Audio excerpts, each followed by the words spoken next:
Hi, everyone. Thank you all for joining. This is, I'll do a brief introduction, so those who are late in the meeting can join. This is our P2X and Energy Islands event.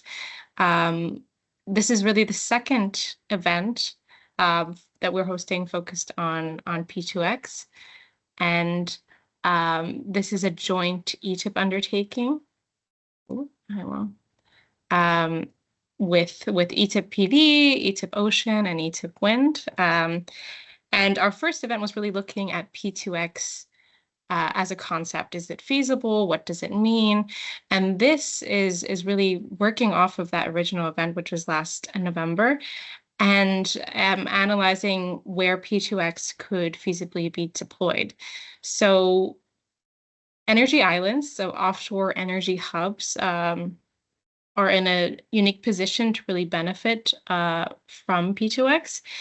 As it is, European nations are already looking at energy islands because you've got, a vast maritime space to be utilized, advantageous resources in terms of wind and also solar, and can really offer economic benefits too. We've got a couple of energy islands that are being built or in planning. Belgium, for instance, has the Princess Elizabeth Island. Denmark has two energy islands that are being planned, one in Bornholm and one in the North Sea. Both Princess Elizabeth Island and Bornholm tend to mention only really the generation of electricity via wind power, so offshore wind. But the North Sea Island is a possibility for really incorporating power to X. So these islands could be feasibly places where offshore solar can be deployed alongside offshore wind, perhaps also ocean energy, and generate e-fuels or chemicals such as hydrogen, which could then be used as energy. So today we're going to be looking at that in a bit more detail. So our agenda today, we have a representative from the European Commission. We've got Eloise Couffon from DG Energy, who works on offshore energy policy. So we'll get a little bit more from the offshore policy angle. And then we've got some industry representatives. So Johnny Meit from Oceans of Energy, they work on offshore solar farms and have developed offshore solar technology, which is used in the North Sea. And can survive the high waves of the North Sea. And then we've got Dr. Benjamin Baur from AquaVentus, which is working on offshore hydrogen production, and they have a hydrogen pipeline network in the North Sea as well. So that's really the industry angle. And then we've also got some technical experts, some sector-specific experts. So Professor Nicolaos Cutululis, sorry, is representing from the wind sector, but also just as chair of the Energy Island Forum. So he'll be able to provide some perspective on kind of the roadmap for challenges and the outcomes when it comes to energy islands. Professor Dirk van Hertem will also be speaking a little bit more on wind, offshore wind. Tuğçe Demirsöz from CorPower Ocean will be representing the ocean energy sector and incorporating marine energy technologies and where they might fit into energy islands. And last but not least, we've got Dr. Sara Golroodbari, who will be coming in from the PV perspective, so offshore solar. And then we'll have time for Q&A. I would advise, just as a before we start, to use the Q&A function here in the webinar, rather than do not send your questions via the chat. Use the Q&A. That's what we'll be looking at, and we'll hopefully get to all your questions towards the end. But of course, you can ask them during the course of the webinar.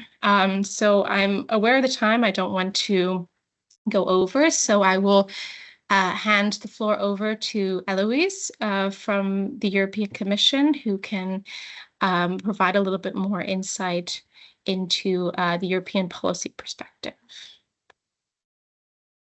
Thank you very much, Anna, and thank you very much for inviting the Commission to this event.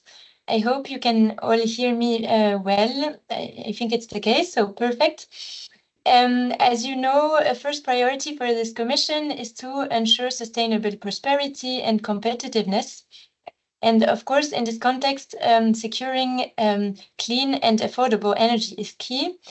And for this, we are convinced that offshore renewables will play a critical role. So we have been highlighting such support for quite a few years now. Already back in 2020, we have published the EU offshore strategy, which provided significant momentum for the sector and indicated key EU objectives to be achieved by 2030 and 2050. And since then, we have been working very hard to make sure that this actually happens. 2 years after, unfortunately, with the Russian aggression against Ukraine and the Repower EU plan, which we have put forward, we have even strengthened the support to offshore renewables, highlighting that they play a key additional role in phasing out imports from third country suppliers such as Russia, and also limiting EU vulnerability to price spikes. So I would say that over the time and the past years, also due to the geopolitical context, this role and support has been strengthened. You might also be aware that more than 1 year ago now, so towards end of 2023, we have published a specific communication on delivering on our offshore renewable ambitions as part of the wind power package, once again reaffirming our support to the sector. We had two main objectives there. First, backing the new member states' objectives for offshore renewables, which were agreed at regional level. These agreements for goals for offshore renewables were also updated last year to provide even more visibility and clarity to the sector, but more or less remains quite unchanged, with the objective to reach 90 gigawatts by 2030 and more than 350 gigawatts by 2050. So this is quite substantive. This is actually more than what the Commission had foreseen back in 2020 in its offshore strategy. And we thought it was important to once again reaffirm our support to such increased objectives in the context of the communication that was published in 2023. Another important objective of this wind power package and this communication specifically on offshore renewables was to put on paper what we think is the way forward for the remaining challenges that we see for the offshore renewable sector. And one of the key actions concerned here was to actually further strengthen and develop regional cooperation and cross-border offshore grids. And this is where energy islands or energy hubs or hybrid projects actually come into play. We are convinced that we need an offshore grid that allows for power exchange across member states and across regions. And of course, this includes such hybrid projects, so projects which both integrate offshore renewables and also connect member states to distribute that offshore renewable energy. And of course, here, energy hubs or energy islands, whether man-made or natural, have a key role to play. And for going towards that meshed offshore grid to unlock the full potential of offshore renewables, the Commission has been supporting the actual build-out of such hybrid projects, mainly under the regulation on Trans-European Energy Networks, so the 10E regulation. And this includes two things. First, we have established new tools for the long-term planning of the build-out of offshore renewables. So I was mentioning those goals that have to be agreed by member states at regional level. And then based on these goals, which member state adopts, the European Association for Network Transmission System Operators for Electricity, which is known as ENTSO-E, actually is mandated to perform an analysis or a network plan of what achieving such goals would mean in terms of infrastructure and grids. And within that context, they also have to consider and look into possible hybrid projects and energy hubs where it makes sense and where it could work. So the first edition of those plans was published in beginning of 2024, and will be updated in 2026. This first edition actually already includes some of the hybrid projects and energy islands, some of which you have already mentioned, Anna, energy islands in the Baltic Sea and in the North Sea, and also include potential additional ones. Going ahead, when such plans are updated, it will increasingly look at how to optimize offshore grids and where additional energy hubs or hybrid projects make sense. Also looking into the role of hydrogen here. A second aspect under the 10E regulation, which I think is key for the support of such hybrid projects, is that from the Commission side, we actually support concrete projects. You might be aware that under the 10E regulation, some projects of key European significance can be granted the status of project of common interest or project of mutual interest with third countries. And once they get the status, they get benefits in terms of fast-track permitting and also possible access to EU funding, notably under the Connecting Europe facility, provided that they fulfill a certain number of criteria. Let me just share two examples we have supported recently, which I think are actually important for today's discussion.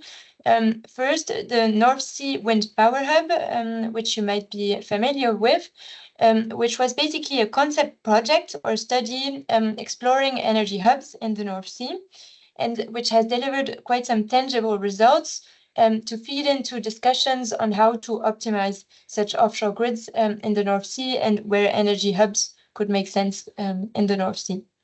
And then specifically in the Baltic Sea, you might have seen that recently the Bornholm Energy Island, which is a project of common interest and a blueprint project for the EU, connecting Denmark and Germany and integrating 3 gigawatts of offshore wind with the possibility for additional capacity for Power-to-X, has recently received significant support from the EU with a grant for works under the Connecting Europe facility of 645 million euros.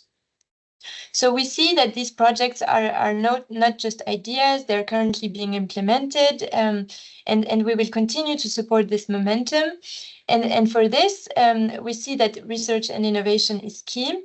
EU is already a key international player in the field of offshore wind technologies, and research is ongoing on more innovative offshore technologies such as floating solar, floating wind, ocean technologies, other Power-to-X technologies, etc. And we have been supporting such research efforts with a number of dedicated projects, which I will not list here in the interest of time, but with a number of dedicated EU funds, such as Horizon Europe, the Recovery and Resilience Facility, or the Innovation Fund, for instance. And last but not least, I think a key aspect where EU has been supporting over the past years concerns the regulatory framework.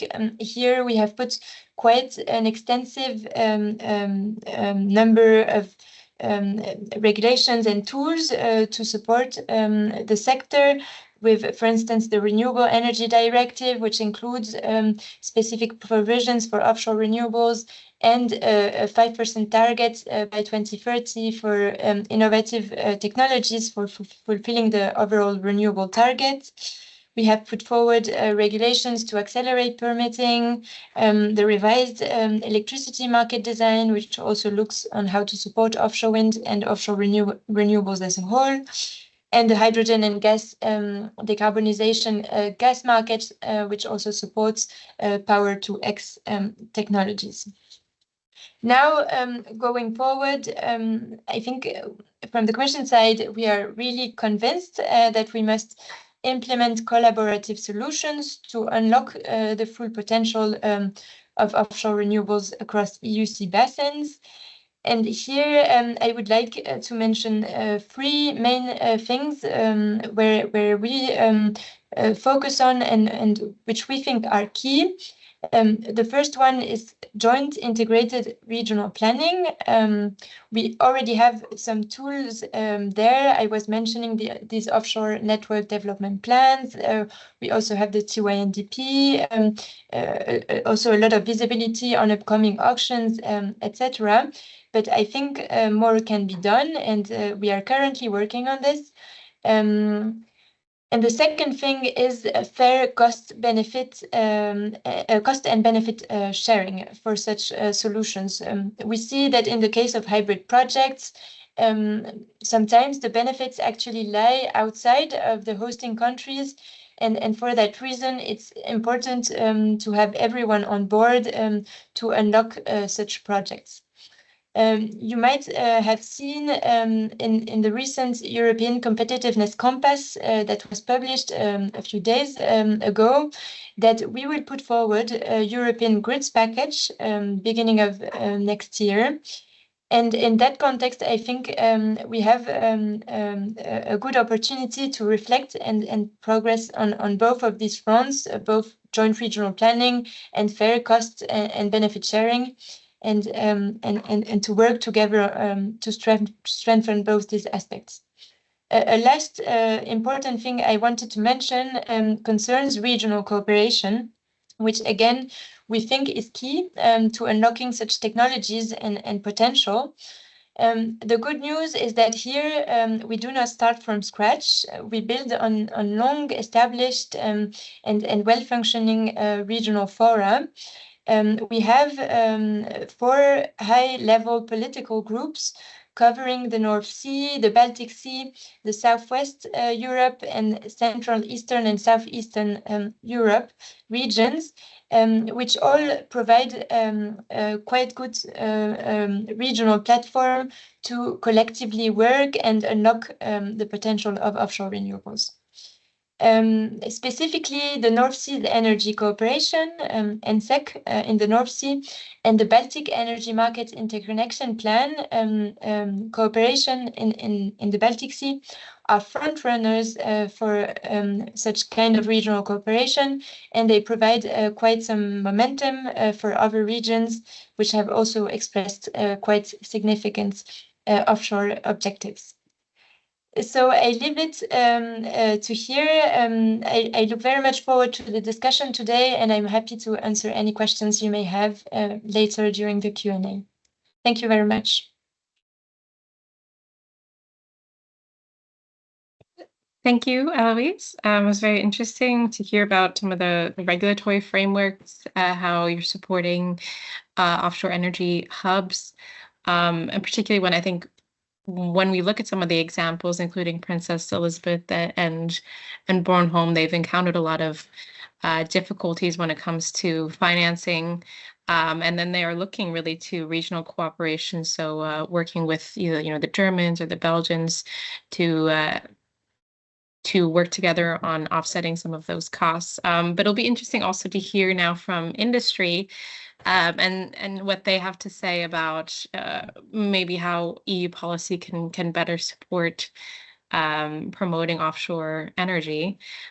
So with that in mind, and with keeping the time in mind, I want to move maybe to our first panel, which is looking at industry. So starting with Johnny from Oceans of Energy, who wants to talk a bit about offshore solar.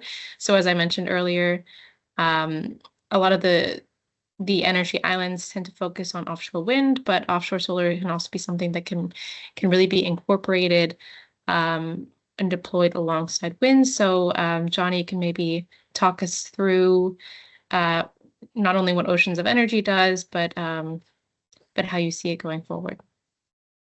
Thanks, Anna. I'm going to share my screen for a small presentation. Can you see my screen? Yes, I can.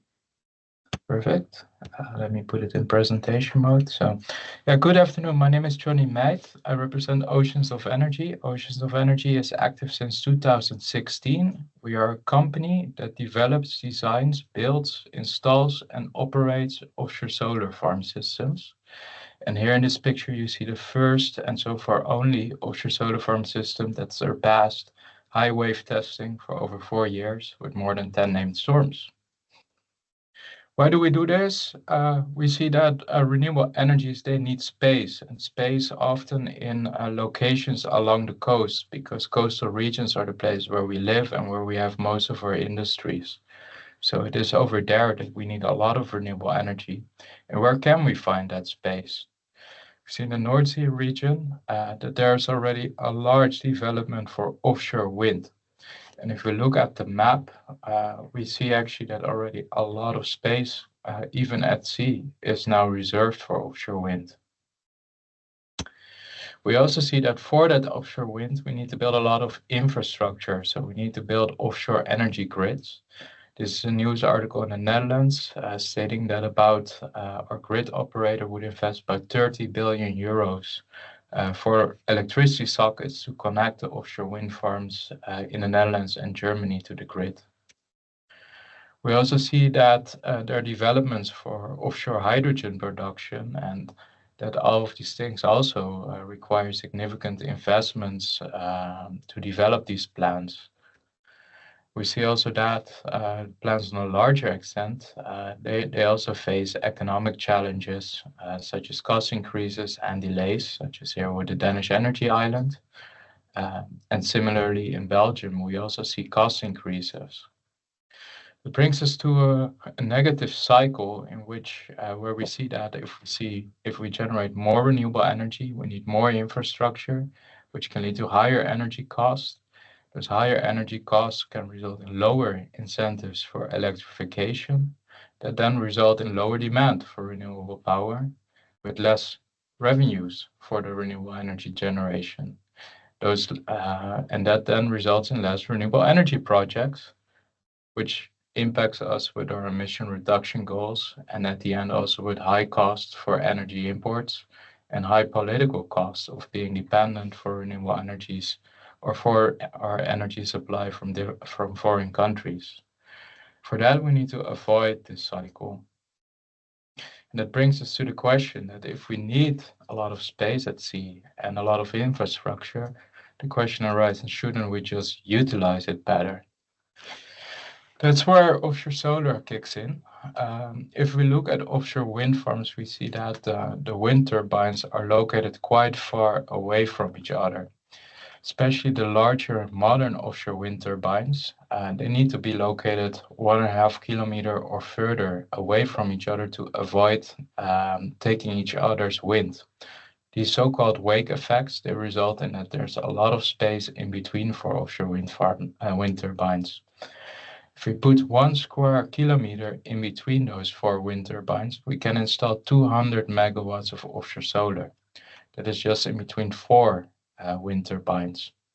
So by using around 3 to maybe 5% of the space of an offshore wind farm, we can double the installed capacity. And when we do that, we actually see that not only the spatial output improves, we also see that the seasonal output in terms of energy generation increases a lot. So where wind generates a lot of energy in winter and autumn, solar generates most electricity in summer and spring. That means that we can use the same cables and the same power offshore grid infrastructure and the same offshore energy islands to actually produce more And that results in not only better energy pattern, but also in lots of cost reductions. At Oceans of Energy, we have been seeing this since 2016, and that led us to develop the first offshore solar farm in the world, which we operated in 2019 already. You see that in the upper right, it's located 12 kilometers offshore. In the bottom right corner, you see our system during wave conditions during named storms. So this was a picture that was taken on our onboard camera of a high wave, which we incurred during the storm Corrie, which was quite a notorious storm in the North Sea area. We designed and developed towards a 200 megawatt industry standard that really allows for utilizing economies of scale and technology benefits to optimize the spatial use and lower also the cost. And by integrating this, we can really establish lower renewable energy system costs. We are currently doing that for the first time in a commercial setting. So in April 2023, Oceans of Energy was awarded the first commercial offshore solar project in the world, which we call the HKN1 project, which stands for Hollandse Kust Noord 1. Hollandse Kust Noord is the wind farm, and 1 is the first offshore solar farm that we're going to establish there. In less than a year, we unwrapped our first floater for the Hollandse Kust Noord 1 project. And since November, we are starting to transport these to the port, where we will assemble the offshore solar farm in port and tow it out of the locks towards the offshore installation site 20 kilometers offshore. And then this year, we will have the first of a kind grid-connected offshore solar project delivered. That brings us to the question that this webinar poses, and are energy islands the first place where solar, P2X, and wind come together? And it is definitely one of the first places, and it is an excellent combination, because combining all of these different elements in the energy system are just so important to make it all happen. And by adding offshore solar to the P2X plans with offshore wind, we can really reduce the cost of all of the infrastructure that's needed for offshore energy islands. So that brings us to a couple of main messages that we want to address. Our system, it is ready for commercial operations, and we can scale this towards gigawatt scale projects. They're very important to establish our renewable energy goals. And we complement and enhance offshore wind energy by increasing the power output of the space and also enabling to increase utilization. And that really reduces the cost of all of those offshore energy infrastructures. With just a tiny fraction of the offshore wind space, we can generate more renewable energy, lower the import dependencies, and enable an affordable energy system. Thanks for your attention. This was our presentation. Looking forward to your questions.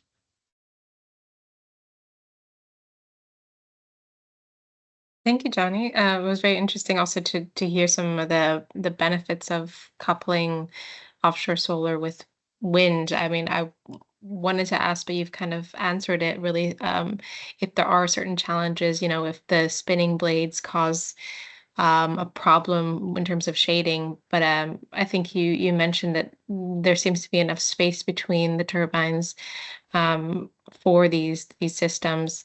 And secondly, I wanted to address something which I think your company also really prioritizes, which is the potential impacts on the environment, so marine wildlife. I know your company focuses a lot on that. That's also a concern when it comes to these offshore hubs, how it can impact the environment. So maybe you could talk about that briefly. Yes, thank you, Anna. So indeed, we will not have impacts from wind turbine blade shades because of the incredible amount of space that these offshore wind energy farms take. With regards to the environmental impacts, this is something that we consider of extreme high importance, and already from 2017 we have started researching this, set up all collaborations with all kinds of research institutes to really have independent research on the environmental impacts. Our biggest worry at first would be the shading of sea space, so that by blocking sunlight, we might risk that we could that sunlight would not come to the sea. However, the research points to something else, which is that the water itself at sea has a strong current and therefore flows below our platforms, and that it is not impacting shading and phytoplankton production. It is as if there's a cloud, or for example, also with a cloud. What we actually do see is that below our platforms we have a lot of things growing. So we see a lot of nature enhancing opportunities below our platforms, where we have mussels, where we have fish breeding. All of this really enhances nature, and we see this as large opportunities to contribute to a better biodiversity. So that is the current outlook, and we continue to further research and monitor this, and I've published already a couple of scientific papers and continue with doing this further. Thank you. We also have just as a heads up for all who are asking questions, we will have a Q&A session at the end, so we can ask more of your questions. We have a question from the audience asking if you think your system would work on the river. I don't know if you work just mainly on these North Sea, Baltic Sea regions, or you do smaller scale systems as well? It's a very good question. So on rivers itself, there are often other technologies that are better adapted already for that. So that's a very mature industry itself.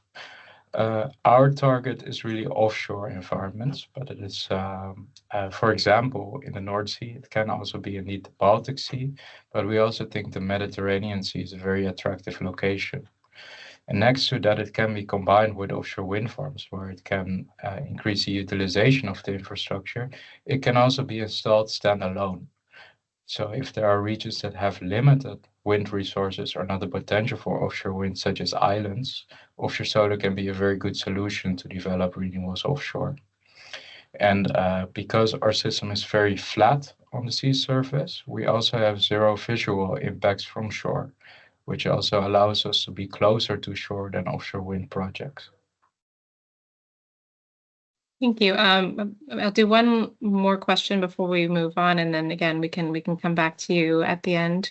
I have a question about, and I'll read it as written so you can. Does floating PV depend on the presence of an offshore wind park to fit into its business case? I know maybe you can also comment on offshore solar versus floating, and what terminology you tend to use and why. But do you need the offshore wind park, or does the business case work on its own as well? Yeah, so in general, we actually hope that at a certain point we can say that offshore wind farms depend on offshore solar, add to it for the development of like a low-cost offshore energy grid infrastructure. But what we actually see is that offshore solar itself is not dependent of offshore wind farms. But for countries such as the Netherlands, which have a lot of offshore wind plants, from a spatial perspective, it makes more sense to integrate it inside the offshore wind farms and inside the existing infrastructure. But for other places where there is less offshore wind, offshore solar can also thrive without the offshore wind farms. Okay, thank you very much. I think I'll switch over to offshore hydrogen production. So Dr. Benjamin Baur from AquaVentus, if you'd like to take the stage and talk a little bit about the bet on offshore hydrogen production. Yeah, thank you very much. I share my screen. I have some slides. Okay.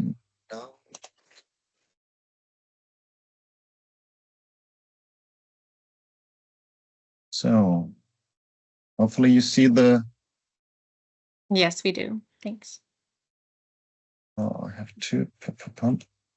No, it doesn't work on mine. So better. So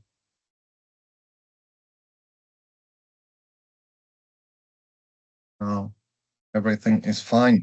Yeah, thank you for this invitation and the possibility to speak here at this webinar about the fascinating topic energy islands. My name is Benjamin Baur, and I am the Capital Liaison Officer of the AquaVentus Förderverein. I will mostly talk about the offshore hydrogen status quo in Germany and why it is worth to have a closer look on the German offshore wind and offshore hydrogen ambitions. And there are two main reasons. Firstly, because of its high offshore wind targets in context of the European North Sea targets, and secondly, because of the pipeline Aquaductus as part of the German core grid as the nucleus of a pan-European pipeline network. What I have to emphasize at the beginning, AquaVentus is on an agnostic mission. What does that mean? In Germany, you say all roads lead to Rome. And the same is for the offshore hydrogen ramp up. I'm 100% sure that there will be different approaches to achieve the goal of the ramp up of the offshore hydrogen story. And this can, of course, include energy islands as well. So I will skip to the first slide. And I will start on the February the 7th, 2 weeks ago, where AquaVentus, where we had our yearly General Assembly with the election of our new board of directors. And if you have a look on the right side of the slide, you see Martin Neubert from the Copenhagen Infrastructure Partners. He's a member of the new board. And I guess most of you know the CIP, and most of you know that the CIP are promoting the energy islands. So for me, it is a great sign because success thrives on diverse approaches. And with the CIP in our board, as part of our board, I'm quite confident that we make the next steps. Then because we need a holistic approach to make the energy transition a success story. Until the beginning of the Russian war against Ukraine, on the one hand, and now the Trump II administration, on the other hand, the energy transition was on the agenda, but with plenty of time available. But now, I skip to the next slide, but now it's a necessity and a question of war and peace and a question about the future of the European Union to make the energy transition a success story. And if energy islands are part of the solution and a smart way to reach these targets, then AquaVentus is strongly supporting this approach. We want to make the offshore hydrogen production fly. That's all, and that's challenging enough. What you see here on the slide is the ambition, the challenges, and the solution for the hydrogen production on sea as a key enabler for the energy transition. What is our ambition? Our ambition is to use the full domestic offshore energy potential to maximize socio-economic benefits. We are facing several challenges, for example, the electric network congestion or price risks for power due to simultaneous onshore renewable supply. But as part of the solution, Germany has to iron out a mistake from the past and do their homework first.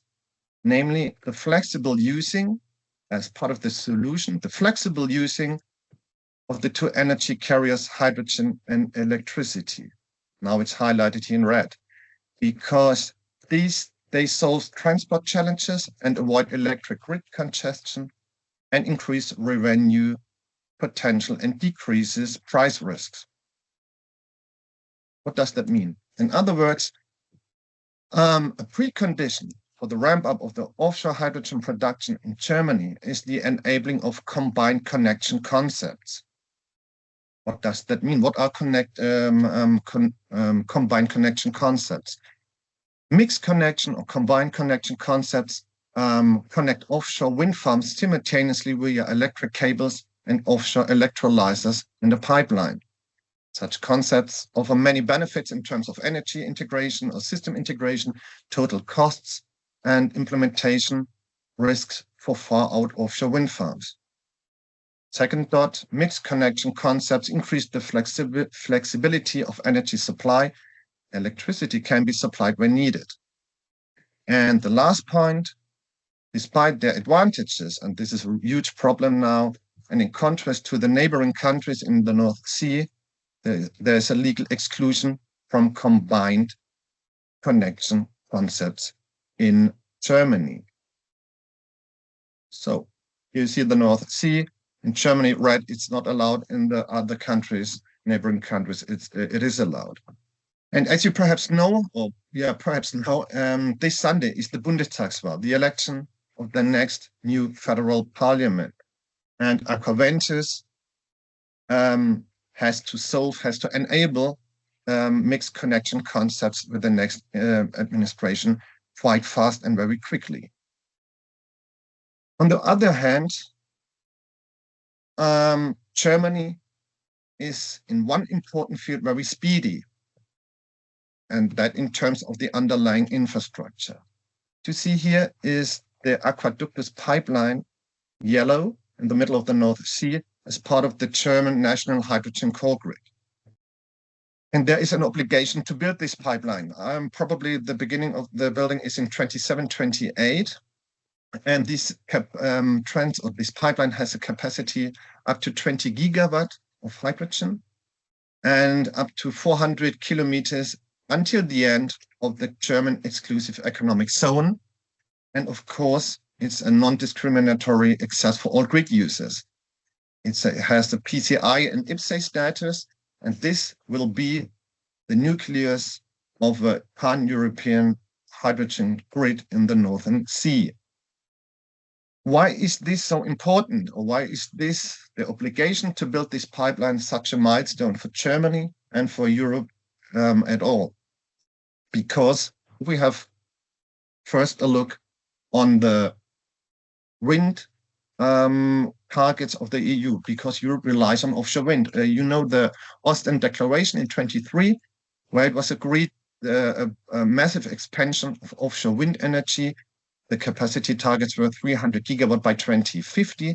This capacity was updated end of last year between 256 to 366 gigawatt. And in Germany, the targets are 40 gigawatt by 2035 and 70 gigawatt by 2045. But to be considered simultaneously when we want to make the energy transition a success story is that where Europe requires a cross-border hydrogen network. What does that mean? This means that the creation of a tangible cooperation agreements between the North Sea states, and this implies an offshore pipeline network in the North Sea, where we have, or the German contribution is the AquaVentus pipeline at the beginning as the core of the nucleus of this North Sea hydrogen pipeline network. Therefore, you need integrated planning of electricity and hydrogen infrastructure, of course, as well. And the all-over aim is to providing access to an offshore hydrogen potential of 300 terawatt hours. And all this aimed at realizing the green power plant North Sea. And to understand the German way and on its path, I show you on the last slide the AquaVentus mission. We call that a triple jump. Step one is a demonstrator pilot for offshore electrolysis in the next years. Proof of technical concepts as foundation for further scaling. Step two is a pre-commercial scale up to 1 gigawatt at the beginning of the 30s, where optimize technology and get ready for commercialization. And the step three is the commercial use, several gigawatts offshore electrolysis at the beginning of the 40s, in the middle of the North Sea at the end of the German exclusive economic zone. So, and perhaps energy islands are a part of this solution. I can imagine that, of course, yes, that this will be the fact. And now I'm already at the end of my presentation. I hope you enjoyed this rally through the German offshore hydrogen world. Please feel free to contact me if you should have any questions regarding my slides or regarding the AquaVentus vision and mission in the next years. Thanks a lot for your attention. Thank you very much. It's very interesting to hear about some of the regulatory hurdles and kind of the steps the German government can really make to make offshore hydrogen a reality. I just have a quick question. It kind of follows on some of your triple jump slide. The TNO research organization recently had a paper where it talked a little bit about scaling up offshore hydrogen and commented that it's still very much in the development phase with the state of the art quite difficult to pin down. I wanted to kind of get your perspective. Do you agree with that? It seems like there is still a lot of development to do, but you do also have kind of pipelines in the works. So maybe you could talk a bit about where we stand in development and with the state of the art of the technology. Thanks for the question, and it's a really good question because it's hard to answer. There's much movement in this sector, and there are a lot of pilot demonstrators, not only in Germany but in all over Europe. We have Belgium, Netherlands, France as well, pilots, and all of them are facing the same obstacles, I would say, but they are making progress. We have in Germany, we are planning a demonstrator. We have another project, and they are just, they are on the step to get realized here in Germany. So I think that in the next years we see a lot of demonstrator, a lot of pilots, smaller pilots and bigger pilots as well, but as well as precondition for the next step in the ramp up.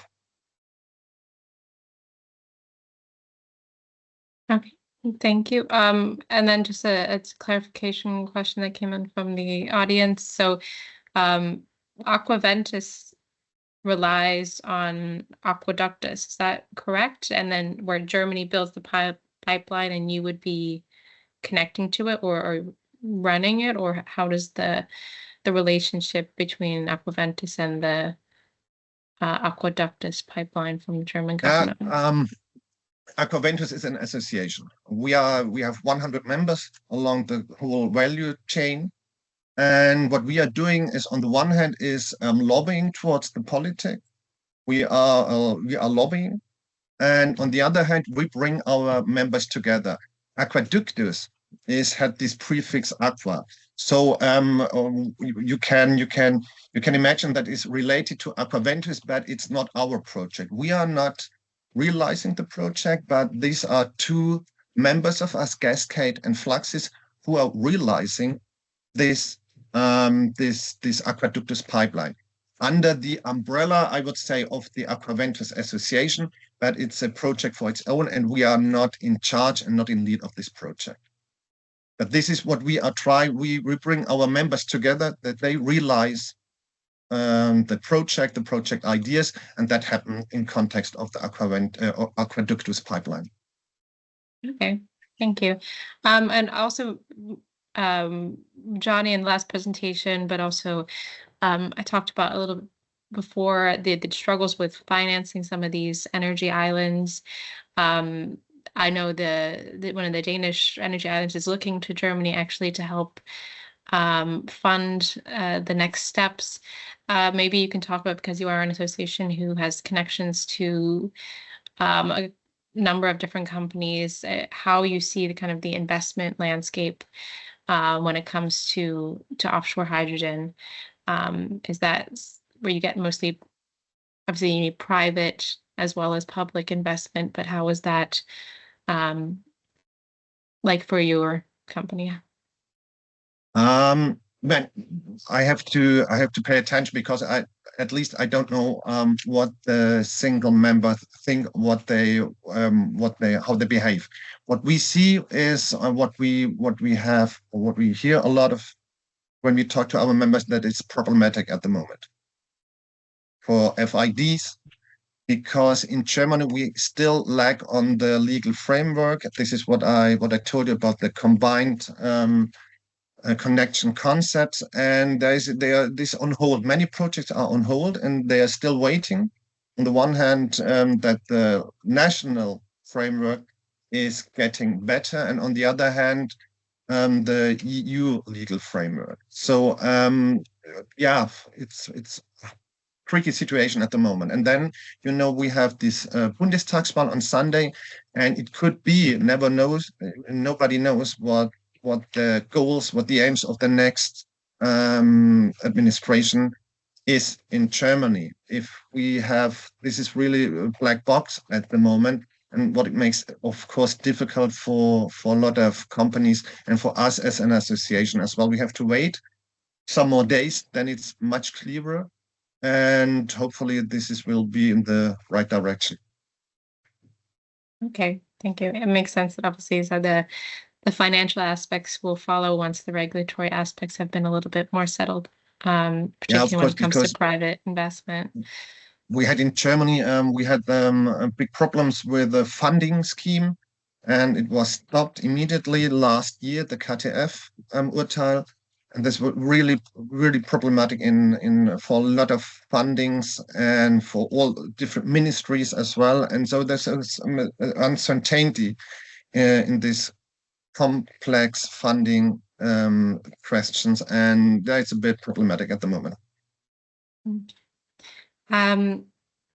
Moving on again, we can address some of the other questions towards the end of this the webinar. But moving on to the next panel, where it comes to really research and development challenges, Nicolaos, who's coming to us from the Department of Wind and Energy Systems at DTU, but he's also the chair of the Energy Island Forum.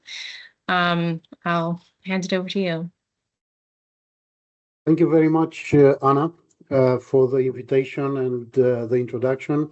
As Anna said, I'm Nicolaos Cutululis from the Technical University of Denmark in the Wind and Energy Systems Department, but I also, but I actually today represent the Energy Island Forum.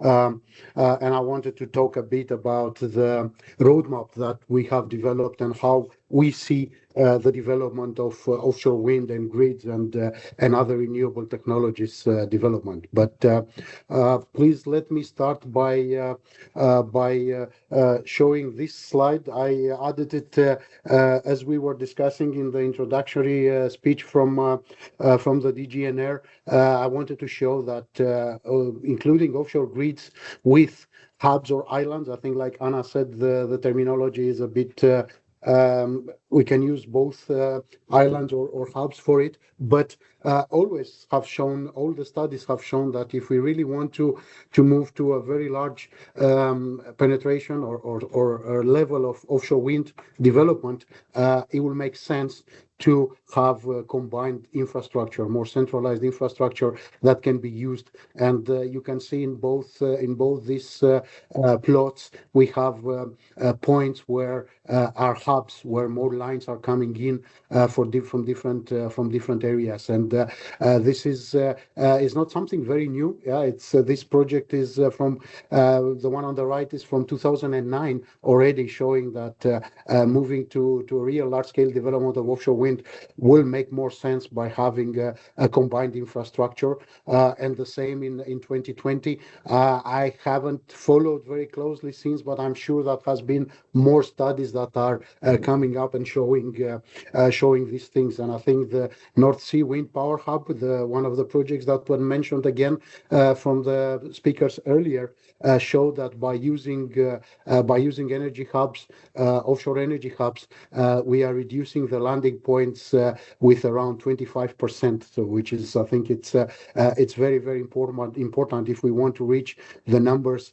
that were showed before about at least multiple hundreds of gigawatts of offshore wind. It's 300 or 450 or different numbers for that. So yes, hubs, energy hubs or islands are crucial, I think, steps for developing the offshore grids, integrated or meshed offshore grids in the North Sea or in also the seas of Europe, Northern Sea being the one where offshore wind is most developed today, but I think other areas will follow. Now, I come, and I think to a large extent the group come from the wind perspective. So we think that we have different steps of developing of wind energy. We had the first generation of wind in the 1980s, which was, of course, offshore wind developing in the first stage. Then we have the second generation moving offshore in the 2000s with the first offshore wind projects. And maybe it's good to remember that even then, I was not very sure that we are ready to do that. We know everything, or everything it's in place, or everything it's known beforehand. But we did that anyway, and I think today we are basically here because offshore wind is a success and is developing so much that we are moving to what we call the third generation of wind energy development that will require to or involves moving to a much larger infrastructure development in terms of offshore energy hubs and integrated grids. So with this in mind, we have very little time, so I don't want to take a lot of your time with details about the roadmap. You will have the link to the roadmap. I just want to introduce the very big picture of the roadmap and how it is structured. So we did it in a number of innovation fields.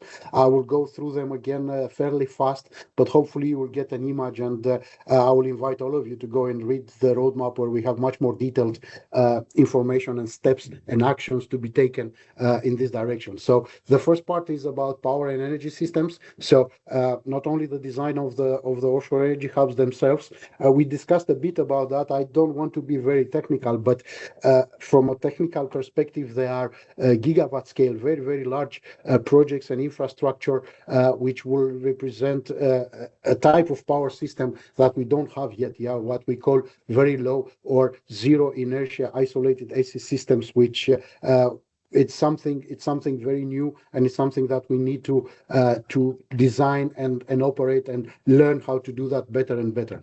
And then, of course, it's a lot about system integration of offshore energy hubs. Again, was said earlier, they are not good only for bringing offshore energy, offshore wind or PV or other energies to shore, but it's also providing more security and if you want, and resilience by providing more interconnections between the different parts of the European power and energy systems. A second field that we are looking in the roadmap is related to offshore wind. As I said, we're coming from the wind perspective and how what are the opportunities opening up for offshore wind when they are connected to such infrastructure as the energy hubs, and then we have. And this is coming very much, I think, to the topic of today, an innovation field related to Power-to-X and green fuels. And I think this recognizes the fact that we also think that Power-to-X and will play an important role in developing our decarbonization and developing the offshore grids. And here I think it's we have a few things which I think are a bit similar to the previous presentation from AquaVentus. Some of it related to the technology, offshore Power-to-X plant and testing.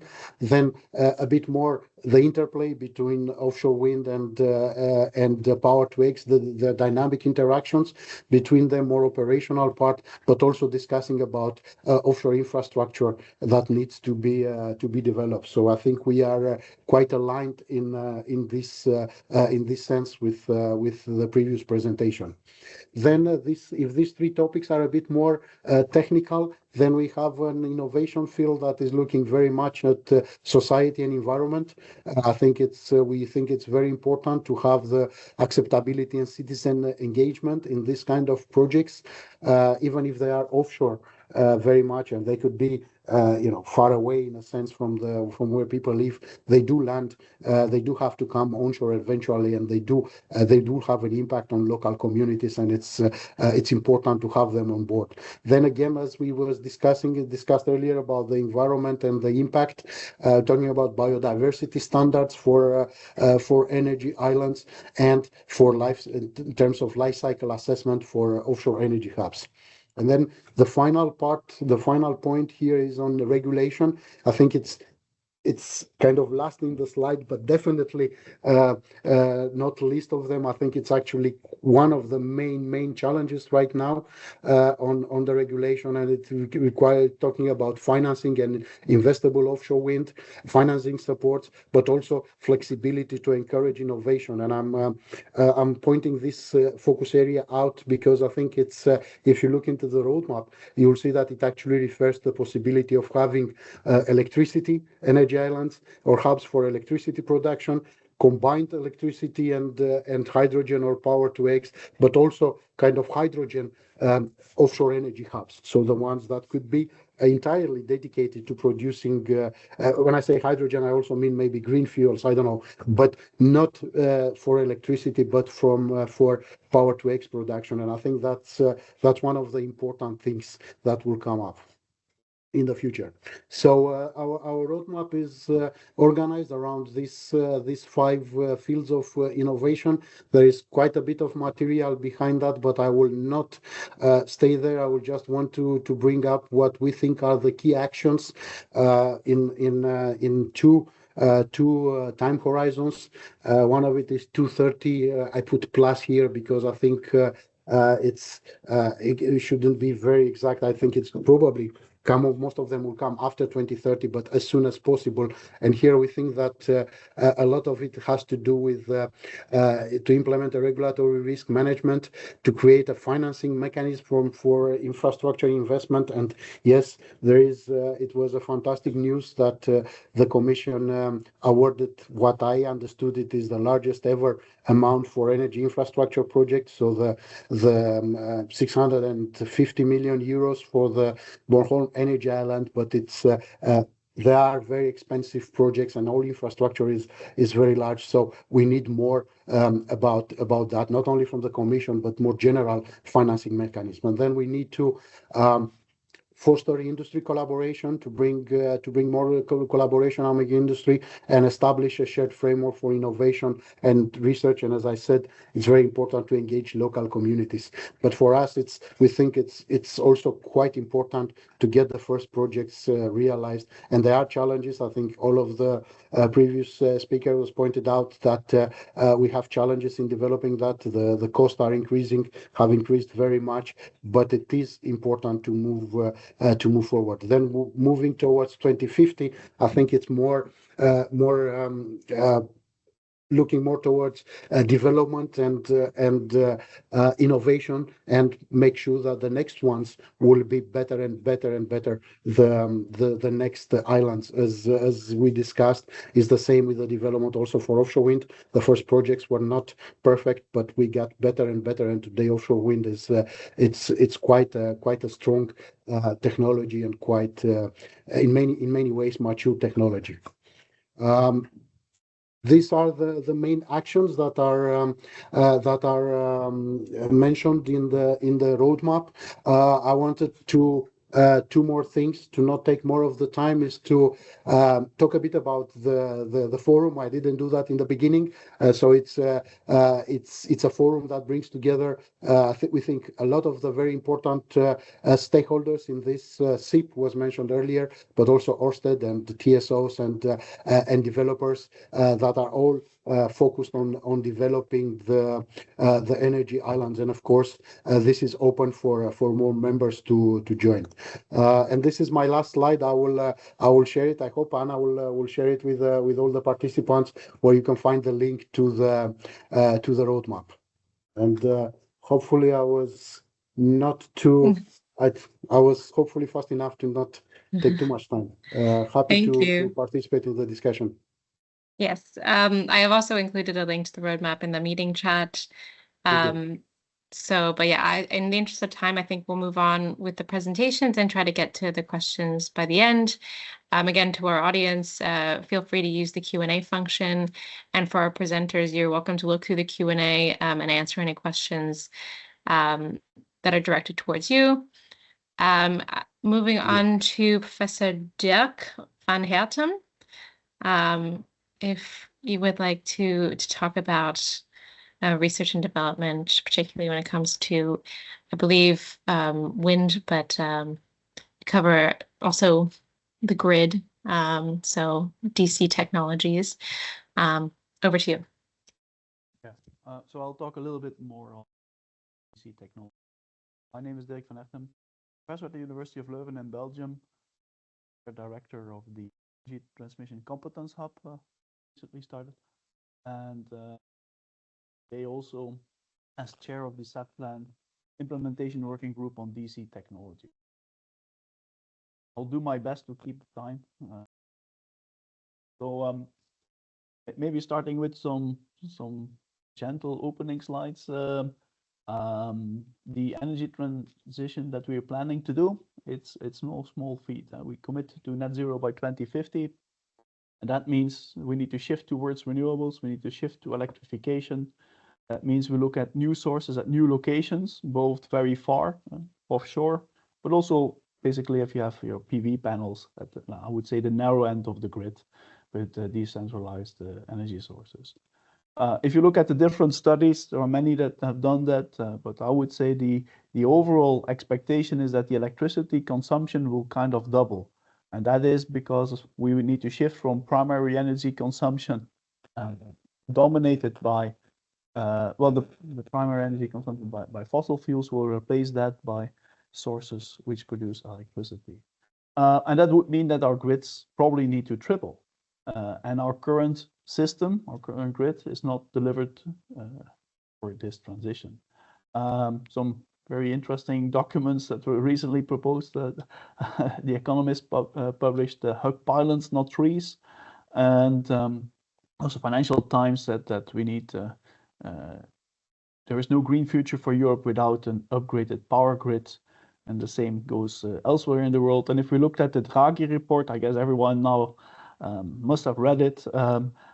It says on several places that grid capacity is crucial to be able to deliver energy transition. Now, if we would look from the offshore sector, and again, the numbers differ quite a bit, but we in general want to put hundreds of gigawatts of offshore wind in the seas around Europe.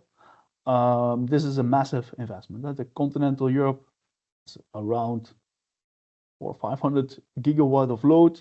So we're going to put more or less that amount in the seas. Of course, that requires a new grid to connect to shore, but also we're developing solar and onshore wind at the same time will give similar needs. If you go to these high powers, you need to have cables, you need to have meshed grid. That means you need to go towards direct current as a technology. But at the same time, you need to reinforce the AC system. And that meshing, that means nodes and substations. And for today's session, these nodes and substations could be called also energy islands, because if you put them on offshore, they will end up in becoming these bulk substations.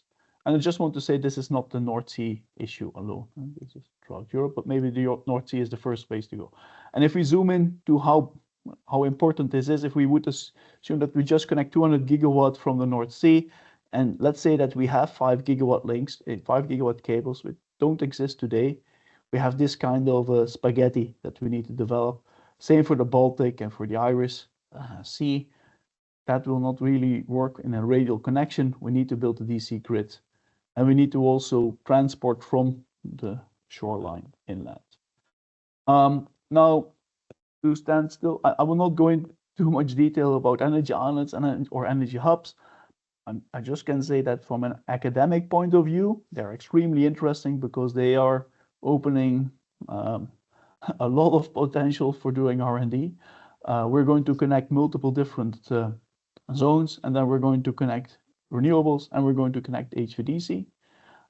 As I mentioned, it's a popular name for what in the first instance is basically just an offshore substation, but at a scale that we don't see onshore at this moment, or very few of those. And there are many challenges in design, operation, protection, and control of these things that we don't see today in existing systems. We need to think about the energy balance at any point in time, because we work with power electronic converters. We have a very stiff system, which would be very difficult to control. We don't even know what the topology and the protection is. And we talk about hybrid designs, but there are many things still to be decided, with different components being connected to each other. If you're building such big infrastructure, you might have common mode failures.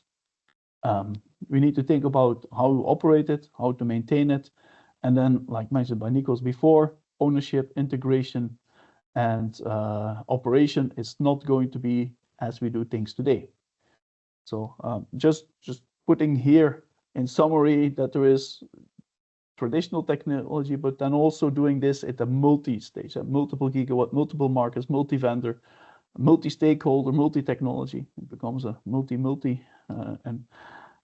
activity, which basically boils down to complexity, to risk, and to a situation where it's not longer trivial to do. So we're doing here things that haven't been done before. So again, from an academic point of view, very interesting opportunity to learn and to move forward. Now, within the set plan implementation working group on DC technologies, we try to set the roadmap for direct current technology research in the next decade for Europe.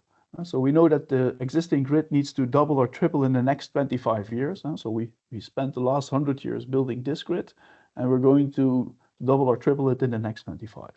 This is a massive investment. I'm not going to read the numbers, but we're talking about hundreds of billions of euros just for the offshore, onshore, probably something similar. So the question is, how can we realize this in time, and what is the appropriate research that we need to do? And for that, we're thinking about building this roadmap. And this is, sorry for this graph, but a little bit technical. On the x-axis, we see the development at TRL level. So are we going from academic research on the left to commercial products on the right? And going down, you see the timeline from now to the HVDC supergrid that will serve as a copper plate and connect everything. And let's say that we need something in the future, in the near future, we would like to have a 10 gigawatt energy island. That would mean we need to develop it before, and we need to start to do the research now. And that kind of stacking is something that we're trying to do. This is an ongoing process, and within the DC technologies implementation working group, we have found that there are 5 topics which we believe we need to explore deeper and where work is necessary. This is, I have to admit, inspired by the work that has been done in the wind sector, in the offshore wind sector. But we think that there is a need to do industrialization, scale up, and competitiveness. The supply chain is really stretched at this moment, and we're just starting. So we really need to think about how we can do things quicker, more standardized, how we can do asset management of these remote resources. We need to think about the technology. There is DC technology, it is existing, it's operational, but still improvement is necessary in scale and efficiency, DC breakers, etc. We need to integrate DC with the existing system. There is a lot of interoperability issues. Planning and operation will not be done like you do it today. Also there, we will have to do additional research. And on the less technical side, potentially, but sustainability and circularity are not to be forgotten. They're, of course, critical to get these projects approved. They're at a scale that is massive. We cannot do just anything. We need to think about these circularity and sustainability. Items we're thinking about is life cycle cost assessment, the SF6 replacement, which is a notorious greenhouse gas, PFAS and lead in cables, and these are things we're focusing on now. And lastly, who is going to do it? Do we have the right persons in place to develop this energy system of the future and this grid in particular? So we're thinking about the European skill development and these centers of excellence. With that, I would like to finish my presentation, hopefully well within time. Thank you. Yeah, because we are running out of time slowly. So I'd like to move on to the next speaker from CorPower Ocean, who jumped in last minute. Thank you so much, Tuğçe. I hope I'm pronouncing your name correctly. You talked to us a little bit about ocean energy and marine energy.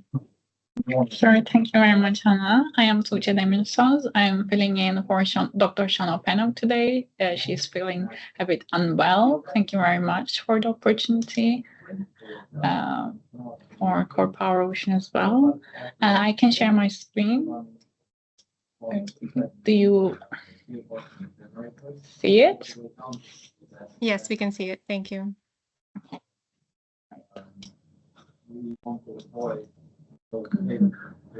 So, do you see it still? Yes, Okay. we do. All right, I will talk very briefly. Good afternoon, everyone. So,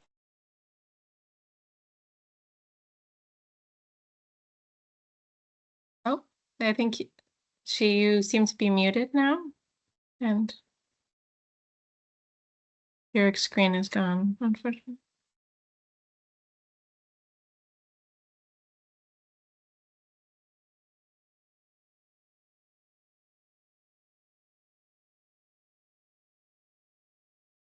Can you hear me, Tuğçe?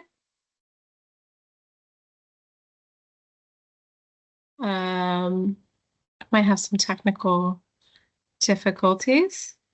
Hopefully we get her back. Wow, hopefully oh, there you are. I'm sorry, I accidentally disconnected. That's okay. I'm so sorry. Yeah, we can't, now we can see your screen. Okay, perfect. Yes, thanks. Well, okay. So briefly, I will talk about how CorPower Ocean approaches for P2X. I will best to cover everything today very briefly, and if you have any questions, please feel free to ask and reach out to me. So as CorPower Ocean, we advocate for the critical role of wave energy plays in building a sustainable and cost-effective energy system, basically. And so here, as you can see, we have some facts and figures from several researchers. What would happen if we would support the energy system with the integration of wave energy alongside of wind and solar and solar power. So as you can see, the EVOLVE project estimates that deploying 10 gigawatts of wave energy by 2040 could reduce dispatch costs by up to 1.5 billion pounds annually.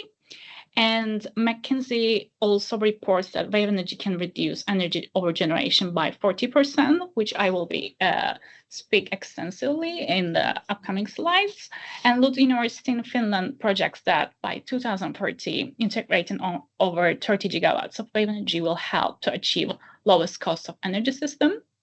And the graphs on the right side illustrates weekly energy production profiles from solar PV, winds, and wave energy. And we will talk about them in length. Here, do you see my screen still? So here you can see the seasonal availability profiles and how wave resources strongly complementarity with demand profiles in Europe. And the graph illustrates the seasonal availability of different energy sources like wind, solar, tidal, and wave compared to Europe's electricity demand. Notice that close alignment with the demand profile in the gray and wave energy in the blue line, especially during the colder months when demand is the highest, is aligning.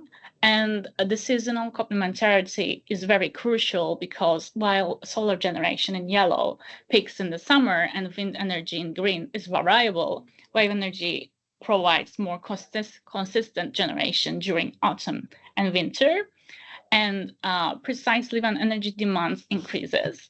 So what we like to emphasize, we can reduce seasonal supply gaps and ensure more stable and reliable energy system year round. And next.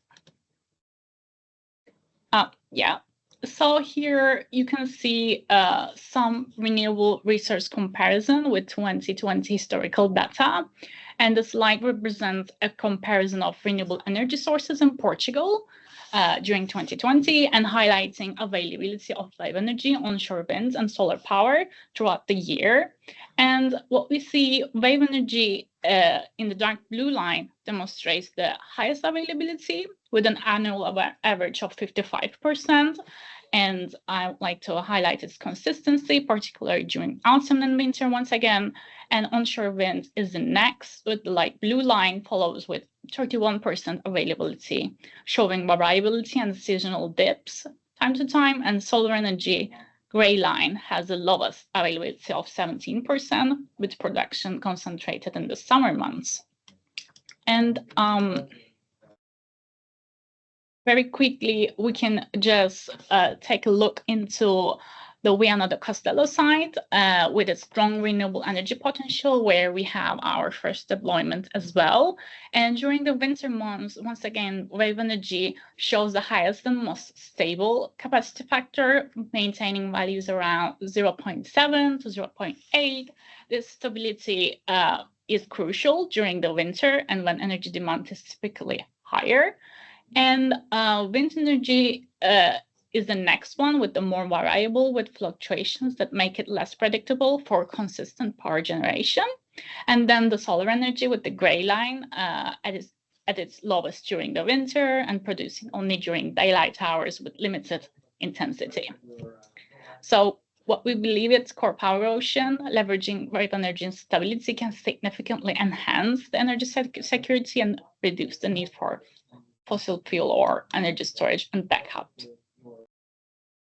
And during the summer week, yes, here, what we see is, as expected, solar energy shows the highest capacity factor with predictable daily peaks and sunlight hours. However, its generation drops 0 at night, requiring other energy sources to fill the gap. And wind remains variable, which could challenge the grid stability, and wave energy is not as high, but more variable and providing a steady baseline for generation throughout the week in Portugal.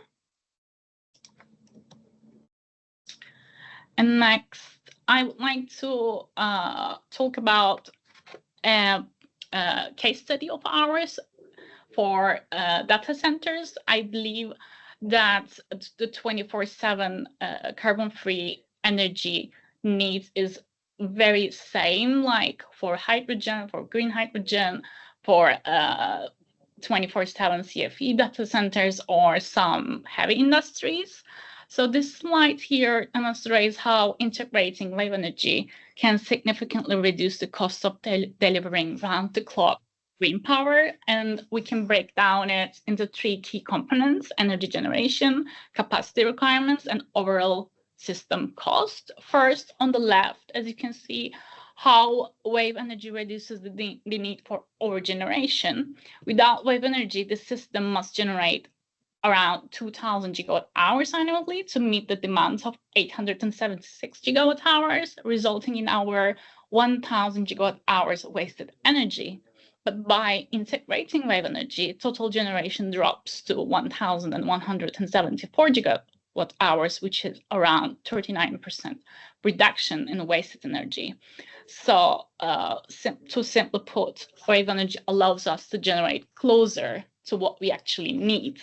And in the middle, we see how wave energy also reduces the total capacity required. Without wave energy, the system needs 1,000 megawatts of capacity from wind, solar, and batteries. And on the right side, by just adding 54 megawatts of wave energy, we can reduce the total capacity to 722 megawatts, around a 30% drop. And this means we need fewer wind turbine solar panels or batteries. Finally, on the right, we see the impact on the cost. And without wave energy, the total system cost is around 170 million per year, and with an average cost of 100 euro per megawatt hour. But when we add the wave energy, the cost drops to 88 million annually, with an average cost of 88 euro per megawatt hour. And here we can talk about the competitiveness by additional value of the wave energy, just to illustrate how wave energy becomes cost competitive when we factor in its additional sources of value. And let me walk you through this complicated table, the key comparisons with solar PV, onshore wind, and offshore wind. And first, you can see the baseline of levelized cost of energy for wave energy is 65 euro per megawatt. Yeah. Sorry, I didn't want to interrupt you, but I just want maybe if you could wrap things up. Just, I know we're running out of time here. All right. Then, sorry. So here you can see 65 euro per megawatt hour with all comparisons, and the biggest benefit of wave energy is the capture price, which reduces technically the LCOE for each comparison. And then I can,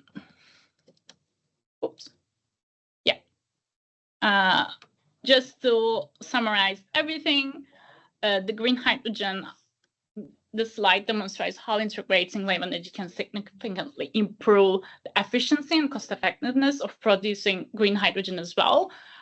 First of all, wave energy enables higher utilization of electrolyzers, and what we can say with the wave energy, a 1 gigawatt electrolyzer can operate up to 8,000 hours per using 100% renewable energy. And this is the biggest take of it, I guess. And without wave energy, the system needs 8.4 gigawatt of capacity. With wave energy, 6.7 gigawatts of wind and 1.7 solar, and no wave energy, as you can see in the first bar chart. And with wave energy, it drops by 46%. And the levelized cost of energy, same, drops by 26%. These were just our highlights to demonstrate technically and economic-wise how would be the comparison of wave energy. And yeah, thank you very much. I hope all good. Thank you. I know there's a question for you in the Q&A if you have time to address it. I know Eloise Couffon from the Commission has to leave now, so I want to thank you again for joining, and hand over quickly to Dr. Sara Golroodbari, who is Vice Chair of ETIP-PV's Integrated PV Working Group, and also from the Copernicus Institute of Sustainable Development at the University of Utrecht. Hopefully you all have a couple of minutes to stay and hear from Sara. Hello, good afternoon. So no problem, I will try to make it very fast because I also have another meeting. Thank you for the introduction, and I don't need to repeat it. I quickly go to the slides that we have actually today. So if we look at the cumulative floating PV system installation in the past roughly 10 years, we can see that we start from a very small capacity of 0.07 gigawatt. In 2022, we just reached 5.7 gigawatt installation. We were expecting much lower in the year 2023, but we reached something around 7 gigawatt FPV installation. So we know that most of these installations are on freshwater, and the water bodies with the wave category of 1. And we see that where is the rationale for the offshore PV systems, let's say installation, and also the research and development in that specific area. If we want to go to Europe, we can see that for Europe, we had approximately 400 megawatt peak installation in year 2023, which is in between something around 100 megawatt peak was installed only in the Netherlands, which is one of the pioneering floating PV system in Europe. Again, we can see that that's a really big requirement, that we need to focus on the offshore floating PV systems in all of the European countries, that they have access to the open sea. Having a look on a little bit understanding what do we mean with the wave category, I go very fast because we don't have time. And we can see where we are with the TRL, that it's just had been done so far. What is the status of the TRL technology? For the wave category 1, we can see that it's a static freshwater bodies, either without any wave, or the wave that they are very small to medium waves of up to 1 meter. So there are a lot of projects in this category, as mentioned before. Category 2 will be some a little bit larger onshore water bodies, that they could have some medium waves also, so up to 1 meter as well, but a little bit also higher to that, so 1 to 3. And then the TRL for this is slightly lower, so it's 6. For the wave category 3, so we have the height of the wave that they can reach to 3 meters. We can call them near shore because mostly they are on the open waters, but not in the offshore still.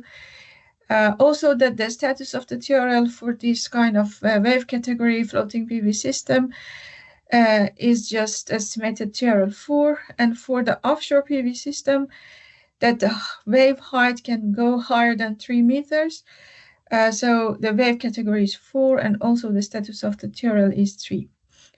That's a lot of, let's say, research and development is needed for the very last ones, which are the wave category 3 and 4, because it's ongoing, and we need a lot of research. Going to the Syria Strategic Research and Innovation Agenda that is published in 2024 by TPV, we can see some KPIs. Due to the shortage of the time, I only want to go on the ones that it's a little bit more important to talk about. So we try to have some categorization for different KPIs, looking at the target year for onshore and offshore separately, looking at the standardization, which is very important. Some works had been done for the onshore PV system, but for the offshore, we still have to do a lot of activities, looking at the, let's say, different types of a standard system for the design, looking at the environmental standards. That's very important, looking when we want to do the design for the floating PV system specifically. Also looking for the insurance company, that they need to be involved with the floating PV system, both onshore and offshore, is something that needs to be actually targeted. We have 2 targets for each of them, so the target for onshore and offshore is definitely different, looking at the status and what is expected to be done. It has been discussed a lot today in this webinar about the cost.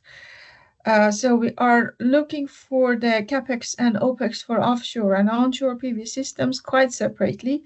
For offshore, we are not expecting to just make the LCOE, the OpEx and CapEx much lower. So we are expecting something around 100% more, so double the price.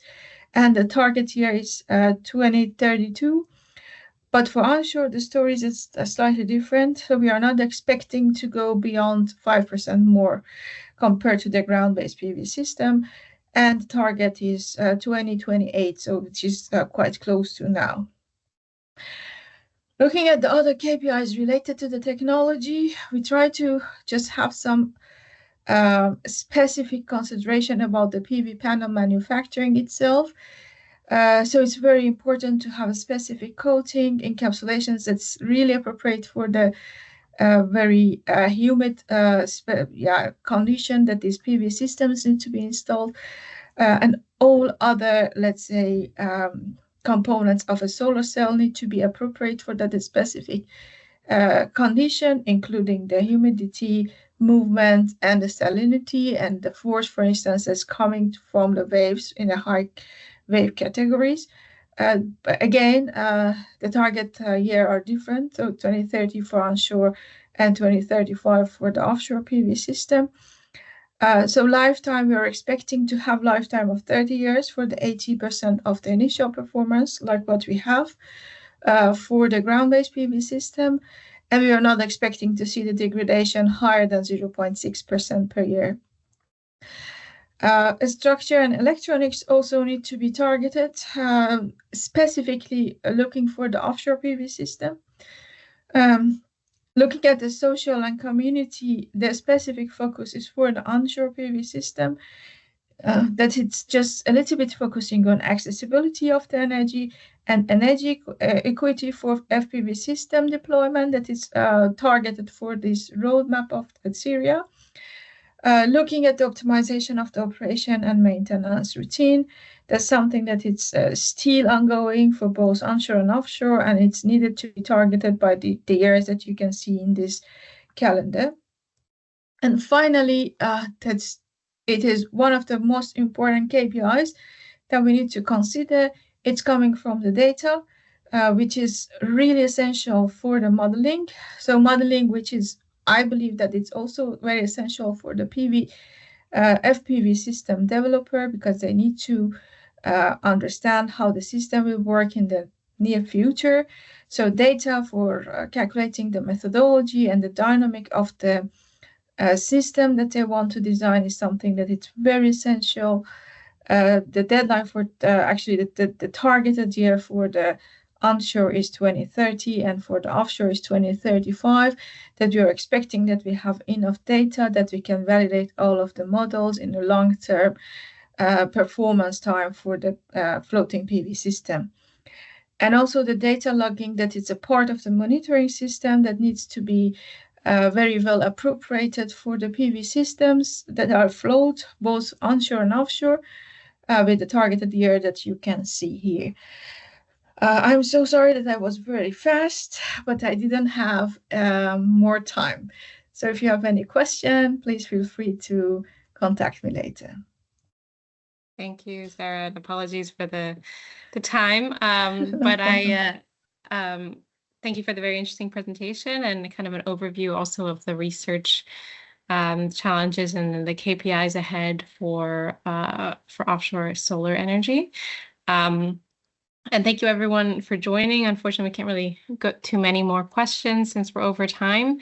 But I put my email in the chat. If anyone has any follow-up, I will get all the presentations from everyone who presented today and make sure they are put online if you would like to look at them again and see some of the links there. And thank you mostly to our presenters for sharing their insights today and their organizations. It's greatly appreciated, and it was a very interesting discussion, and hopefully we can continue this at some point. And yes, thank you to everyone for joining, and thank you to our presenters.